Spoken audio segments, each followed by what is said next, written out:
What's up, people? We're back. Hey, David Cato. Long time no see. Hey, Ryan Brzezicki, how you doing? Oh, I'm doing great. What are you doing? Fantastical. What? What are you doing? I am co-hosting Therapy Code. What am I doing? I'm in sunny Seattle. That's what Seattle's known for. That's what they call it. Not totally sure why. The Windy City. I stole that from an old Family Guy joke, honestly. Oh, very nice. Yeah, no, it's lovely up here. It's so green, David. It is like it's the dead of winter and all the leaves are off the trees that have leaves, and it's still like just green everywhere you look, trees and grass, and people are green. And that's maybe not true, but it's really, it's a different. People are green. Yeah, they're not too many of them. This is, Halloween and on the Wicked premiere, maybe. yes. I didn't watch Wicked. Did you watch Wicked? I watched the first one. I haven't seen the second one yet. I hear it's not that great. Hmm. My kids liked it for Yeah, whatever let that's everybody worth. come for me now that I've said it's not that great. Oh, Haven't seen yeah. it. It's not my own opinion. I did hear I listened to the song that I wanted to hear from the second part, which is For Good, and I was not it did not make me happy compared to the old, Mm. but So that was before we started, everybody, David said Ariana Grande sucks, and No, you I think think Ariana Grande Cynthia and Erivo. Cynthia Erivo are incredible. Yes. The first movie blew me away. I think I'd never really watched anything where Ariana was acting before, and I just was really, really impressed with how great of a job she did in the first. Nice. Yeah. Well, we're No back, heat people. here, Ryan. What? I said we're back, people. We're back. Yeah. What are Welcome we to what are we Therapy back? Code. I don't know. What are we back doing? Well, Ryan wouldn't tell me anything, so this is what we're doing right now.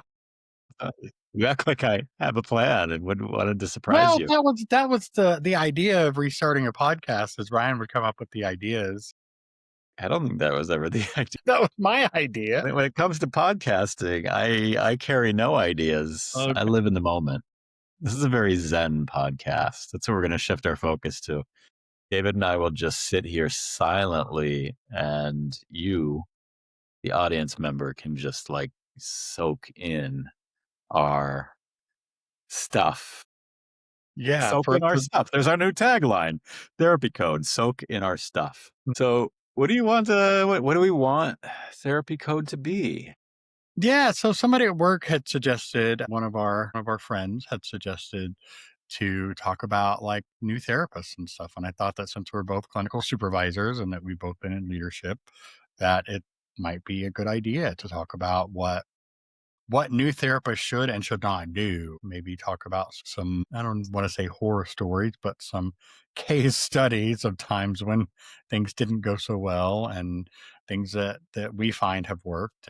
I don't know. Should we bet like this is me and my process where David and I talked about the podcast, and I said, "Well, I'm already bored of talking about AI specifically, just because like when we started and for about 3 days after, everybody was not talking about AI, and it was a really exciting thing. And then I don't know, everything got bombarded with everyone asking all the same questions that we were asking about AI, and it got a little bit boring for me. I still think it's interesting, but I didn't want to focus exclusively on that. But I think therapy code is still broad because we were never like focused on AI. We were focused on what does it mean to be a good therapist?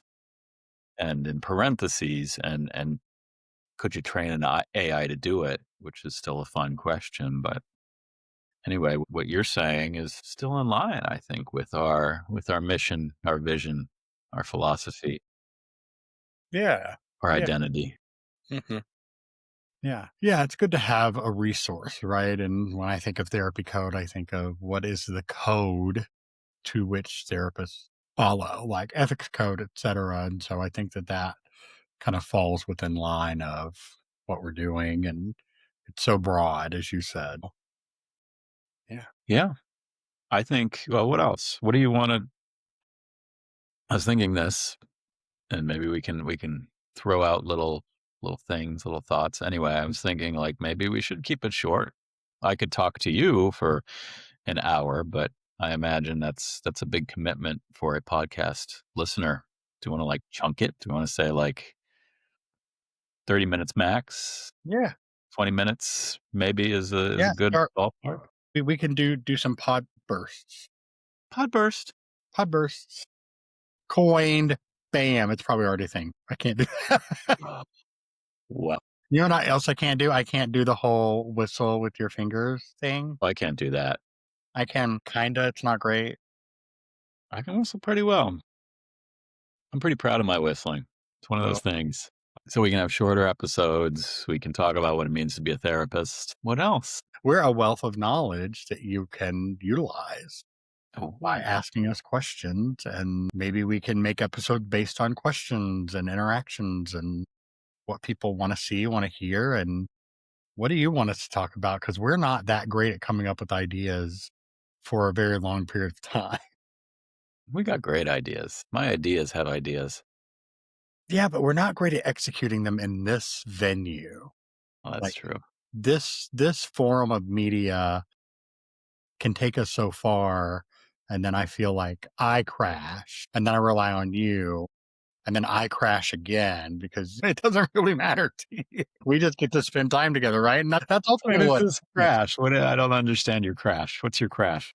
Well, like I for so long was attached to, oh, we're going to do this thing and it's going to be this and that and the other thing.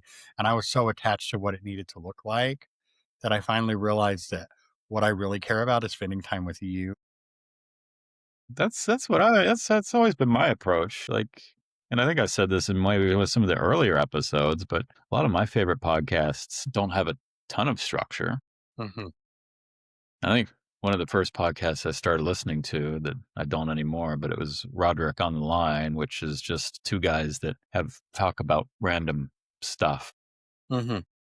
And so that was very unstructured. And maybe that set my template for what a podcast is, which is a whole lot of nothing but fun for me. I enjoy a podcast when it's two fun people talking to each other, enjoying each other. Yeah, I don't know. it's like a lot of these podcasts are like, oh, this is my best friend, and we're just hanging out as best friends. One of the things with that is a lot of these people were already celebrities before they started their podcast, so they already have like an immediate following. Kind of a big deal. I'm just going to I put it out there. mean, I'm just going to say it. me too, and I know we have our fan club, which is great. Yeah, yeah. And I mean, it's like hundreds of thousands of people. They've been begging. Brian, There was a mob outside of my house in Seattle. they Just, already know you're hey, there. you got any quickies for us today? Any quick thoughts, items? But why don't we just go with what our friend said? But yeah, yeah, that's what I meant. Like any specific Let me go back to topics. the message that I sent to you that I've already forgot what I said. You said it was about, or did you have another one? I don't remember. You said you suggested that we talk about what things that a new therapist should know. Yeah, the quote, I think the quote was suggested we do an episode or some series on helping new therapists not suck. She said, like talking too much, etc. So, like in therapy, like should a therapist talk more or listen more, or what does that look like? And I think that's a good place to start. It's What's just like, what's the balance? what do you think that balance is? Just starting with that question alone. It depends. That's a therapist answer for a question about therapists. It depends, David. I think a good therapist understands how much they contribute to session and sets the expectation up front of what a session should look like. That's a fancy way of saying it depends.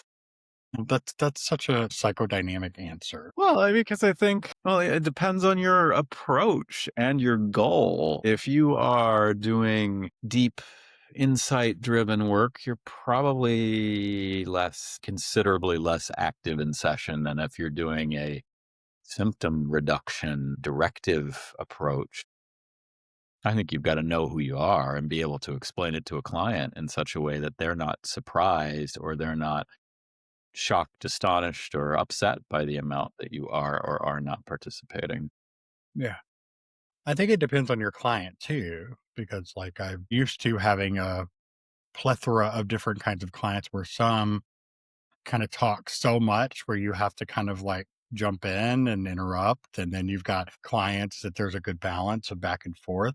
And then there's other clients that you have to pull as much out as you can. Maybe we should throw out example. That would be more helpful. Like an example of a time when you talked too much with a client, perhaps an example of a time when you talked too little, or I don't know. Got any good anecdotes for us on this? I mean, everybody's so different. It's hard to compare because, like, I could think of something randomly and think of a time when, one of those things were true. But I think it's Are you not so afraid much to show about what we. vulnerability on our podcast? What? Are you afraid to show vulnerability on our podcast? No, no. Just I just think unzip it. and let it all out. I don't know. I mean, it depends a lot. So I'm thinking of a client who was super angry about everything. And this was one where I think it was a little bit difficult for me to navigate because I was in an administrative position at this agency, but I was filling in for a counselor who was out. So I was doing therapy work, but I was an administrator. So this client that I was seeing as a therapist was really, I mean, she was aware of the two hats that I wore, and I did not set the expectations well enough or communicate well enough about that. I didn't talk about that. I mean, elephant in the room is maybe a heavy term, but I did not speak about the fact that I have two roles. And she was really focused on complaining, and I was really focused on, you know, affirming and validating. And she was just like, what?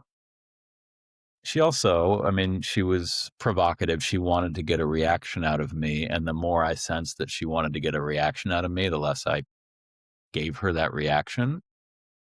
So we got to a point where she was just like, what? Are you a fucking robot? Like, what is wrong with you? Like, why won't you react? And that actually, I'm glad she said that because that jarred me out of whatever pattern we were stuck in. And I was able to pull the old therapist of like, what reaction do you expect? Like you role play me for a minute. Tell me how this looks in your mind. And that kind of broke us into a place of being able to talk about the what was happening in the room. But I mean, just an example of a time when I think I don't know if I was or wasn't saying too little, but I didn't say enough in the front. And I think I got myself into a really weird dynamic where I was conflicted about what to say or what not to say and ended up more passive in that session.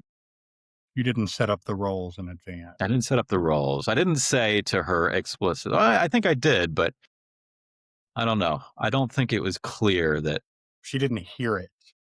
she didn't hear it. Yeah. That's probably true.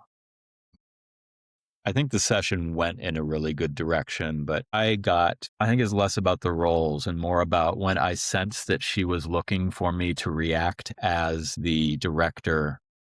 I sort of, locked into like, well, I'm not giving you that reaction. Mhm. And instead of talking about that and bringing it into the room for a couple minutes, we just circled around this energy of she wants me to react. I don't want to react. And that we just got stuck there for a minute. They're always so hard having the dual roles, Yeah. right? Especially when you're meeting with someone as an administrator and you try to therapize and it doesn't Yeah. link. It probably is. Like, do you think it's possible to do that effectively, to step out of the administrator role and to be a therapist if they're perfectly well aware that you're an administrator? I think it is. And the only reason I think that is because there were times when I was an administrator, I would be a primary therapist or do specialty work. And it would be very clear like, this is my main role, this is what we're doing, and I'd identify that. And I don't remember it being too problematic. But when it was my role as a director and I was brought in because of the director role, that was more clear cut of I'm the clinical director and this is what we're doing and talking about, right? I'm the muscle. Mhm. Well, and that's sadly kind of what it turns out to be is we are this clinical presence that, we are a clinician, but we also have that administrator hat that we have to play sometimes. And it's hard to have that conversation of, hey, we're going to have to put you on some kind of behavior contract, or hey, we need to discharge you administratively, or hey, your insurance is denied, or whatever the conversation is. It automatically moves from clinical into administrative, and then we have to be able to be the heavy, right? Yep. Yeah. I was thinking about clients I'd worked with where, because you said a time when you didn't say enough. Was that your example, if I heard it correct? I think when I've said too much is I sometimes and it hasn't been recent, but my anxiety would kind of get ahead of me and I'd want to be able to like help support them in the way they felt like I was supporting them. And sometimes I would just kind of say too much, and that's my own agenda. And what I've learned is when I have my own agenda, then it doesn't go where it needs to go. Like I have to be there for them and what they're in, and not to be able to say like, well, this is what we're working on. Or I also tend to, and this is something I'm still working on, I tend to psychoeducate a lot where, I'll be doing something, whatever I'm doing, and I will stop to psychoeducate. Becoming certified in EMDR has given me more structure around being able to say nothing, because between sets, we're just go with that. And then we go, Hmm. what happened? Okay, go with that. And we just go for like another 30 ish seconds. And it's like a lot of sitting in silence in EMDR, which it's been a growth edge for me because I want to be able to be like, oh, you're crying. I want to help support you. But it's like, no, EMDR is doing its thing. Let's go. Let's go. Let's go. I like that.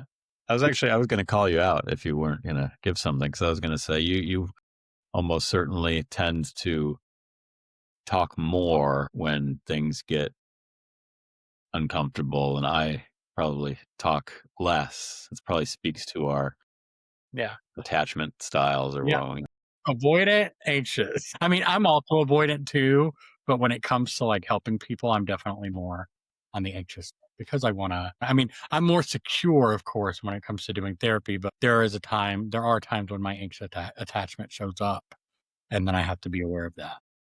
Well, I think this conversation is the right thing for beginner therapists to think about, which is like you're not a blank slate. You have to know yourself, and you have to know how you respond to a wide variety of things. And when you maybe lose your whatever, when you lose your mojo a little bit, how does that show up in session? Because it's going to happen.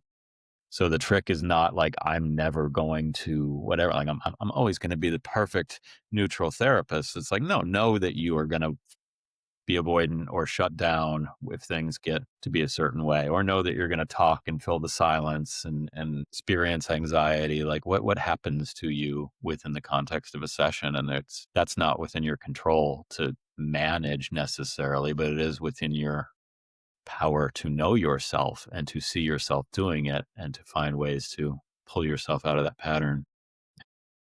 Yeah, you got anything? Any food for thought for next time? Yeah, I don't really quite know what we did today, but I'll take a look and find out. And then, We did amazing stuff. We talked about talking. Very meta. It's very meta. yeah, I feel like this is also probably going to be part of our getting back in the saddle kind of thing. I think today was good. You know what would be fun to talk about next time around is like, I don't know, just being back in a treatment center where again there's always that question around what's the role of a therapist in the residential setting, because I think therapists instinctively feel like I don't want to have anything to do with being the heavy, like we talked about before. Oh, yeah. And a lot of times the organization expects the therapist to enforce all the rules, and I don't know that there's like a right or a wrong answer, but that could be fun to play around with and explore. So tune in next time when we maybe talk about therapists needing to be the heavy. Absolutely. Or better, how to have hard conversations with clients. Oh, reframe. Reframe. All right. Well, welcome back to Therapy Code and welcome to David's beard. Yeah, it's pretty epic, right? It's pretty amazing. I play with it a lot. It reminds me of when I had long hair and I would just run my fingers through my hair. I was told I'm it's an kind of autistic jealous. I'm thing. actually really jealous. What? I'm actually really jealous Well, I was told it's an autistic thing. to have a beard on your fingers Oh, through it. do this all the time. That's Nice. another conversation for another day. David might be on the autism spectrum Aren't we all? a little bit. All right. All Bye, right. y'all. See you next Bye, time. people.